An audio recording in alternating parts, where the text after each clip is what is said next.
అశ్వగంధ మూలిక పరిచయము. ఇతర నామములు పెన్నేరుగడ్డ లేదా డొమ్మాడోలు అని కూడా అంటారు. దీనికి శాస్త్రనామము విధానియా సోమ్నిఫిరా, వ్యవహారిక నామం అశ్వగంధ, సంస్కృత నామము అశ్వగంధకు వారాహకర్ణి అని కూడా అంటారు. కుటుంబ నామము సోలనేసి, స్వాభావికము పొద, సేద్యము విత్తనముల ద్వారా ఉపయోగపడునవి వేళ్ళు ఆకులు. ఈ అశ్వగంధ ముసలితనమును పాలద్రోలి దేహపుష్టిని బీజవృద్ధి కలిగించడంలో ఉత్తమమైనది. అశ్వగంధ దుంపలు నూలి కట్టిన లేదా ఎండిన చూర్ణమును నీటితో నూలి కట్టిన మొండి వ్రణములు పుండ్లు మానును. అశ్వగంధ దుంప చూర్ణము సొంటితో నూలి పట్టు వేసిన కీళ్ళ నొప్పులు తగ్గును. అశ్వగంధ దుంపను ముక్కలుగా చేసి ఎండించి వానిని నెయ్యిలో వేసి కాచి ఆ నెయ్యిని పూటకు 1 లేదా 2 తులములు ప్రతిదినము 3 పూటలు తీసుకున్నా లేదా ఆ నెయ్యిని అన్నములో కలుపుకొని తినుచున్న కీళ్ళ నొప్పులు నడుము నొప్పి తగ్గును, నరములకు బలమును ఇచ్చును. దీని ఆకులకు ఆముదము పూసి వెచ్చజేసి కట్టిన రాచపుండ్లు గడ్డలు హరించును. అశ్వగంధ ఆకులు తినుచున్న అధిక బరువు తగ్గుతారు. అశ్వగంధ తేలిక కషాయము త్రాగిన జ్వరము తగ్గును.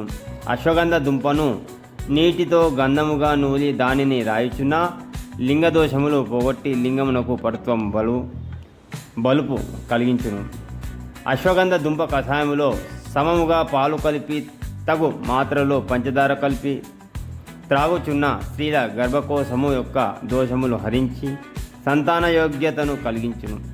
అశ్వగంధ చూర్ణమును వెన్న పూసలో కలిపి ఉదయము సాయంత్రం వరుసగా సేవించుచున్న వెంట్రుకలకు సంబంధించిన అన్ని రకాల వ్యాధులు నివారణ చెంది వెంట్రుకలు మృదువుగా ఒత్తుగా పెరుగును, కేశ సోకు మాల్యము చేకూరును. అశ్వగంధ నువ్వుల నూనె కొద్దిగా మరగ కాచి అందు అశ్వగంధ చూర్ణము కసివిందాకు రసము పోసి బాగా కలిపి చల్లారిన తర్వాత పైకి పూయిచున్న అన్ని రకముల చర్మ వ్యాధులు సమసిపోవును. ప్రతి సంవత్సరం 2 మాసాలు దీనిని వారికి ఏ రోగములు ఉండవు. నిత్య నూతన యవ్వనంతో ఉంటారు. లేత అశ్వగంధ దుంప వేరును చిన్న ముక్కలుగా కోసి ఎండించి పొడి చేసి 1 చెంచా చొప్పున తేనెతో తినుచున్న నడుము నొప్పులు తగ్గును. పిల్లల్లో సోమిడి వ్యాధికి ఆకులను దంచి రసము పూయాలి.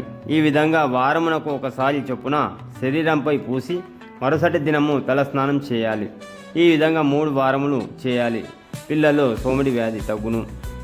అశ్వగంధ దుంప చూర్ణమునకు సమానంగా దానిమ్మ పూల చూర్ణము 1 స్పూన్ పొడి తేనెతో కలిపి రాత్రి భోజనం తర్వాత 1 నెల పాటు తీసుకున్న అమితమైన బీజవృద్ధి కలుగును.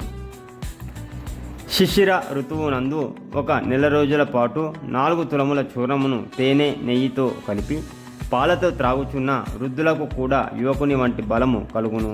1 తులం అశ్వగంధ చూర్ణమును నెయ్యి మరియు చక్కెరతో కలిపి సేవించి 1 కప్పు పాలు త్రాగుచున్న మంచి నిద్రను కలుగు చేయును. అశ్వగంధ ఎండించి కాల్చిన భస్మం నందు తేనె నెయ్యి కలిపి తీసుకున్న ఉబ్బాసము తగ్గును. అశ్వగంధ చూర్ణమును పాలు, నువ్వుల నూనె, నెయ్యి, గోరువెచ్చని నీరు వీటితో దేనినైనా సేవిస్తూ పొలములు వర్షముచే వృద్ధి చెందు విధముగా కృషించిన కోమలమైన శరీరం గల పిల్లలకు పుష్టి కలుగును.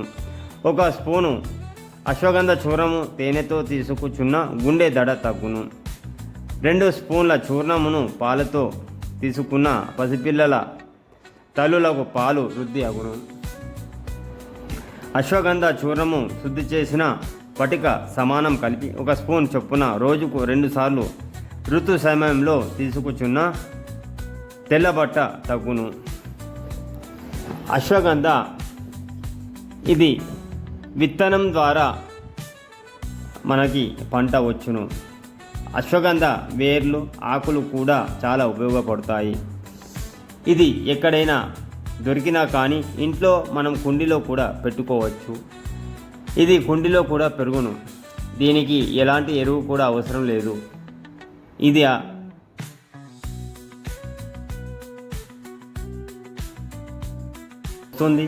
అశ్వగంధ అంటే ఎన్నో ఏనుగుల బలము అని అంటారు.